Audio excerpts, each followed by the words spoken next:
Hi everyone, সবাই কেমন আছো? আশা করি অনেক অনেক ভালো আছো। তো দেখো, সকাল সকাল বেরিয়ে পড়েছি আজকে সোনামাকে নিয়ে। আমরা যাচ্ছি হচ্ছে সোনামার আজকে স্কুলে নিউ অ্যাডমিশন হবে, সেই জন্য যাচ্ছি।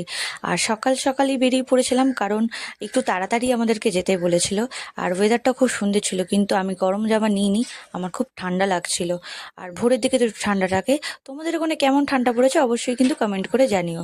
আর সত্যি কথা বলতে সকালের দিকে অতটা বাইরের লোক থাকে না, আর যেহেতু ভোরের দিকে। আর তোমার হচ্ছে শীতকালে তো একদমই থাকে না বললেই চলে। তবে একদম চলেছিলাম আমার স্কুলে। তো এই স্কুলে না আমিও 12 পাস করেছি। আর ছোটবেলা থেকে স্কুলে অনেক স্মৃতি আছে, মানে বলে বোঝানো যাবে না। ছোটবেলা তো সবারই স্কুলে অনেক মেমোরিজ থাকে। তো খুব মানে মনে পড়ে যে এই বারান্দায় এই মাঠে আমরা খেলাধুলা করতাম। তারপর শুরু হয়ে গেছিল সোনামা একদম ভর্তির প্রসেসিং। তো কাজটা প্রায় শেষের পথেই ছিল। আর সোনামা তো একটু একটু মজাতেই ছিল।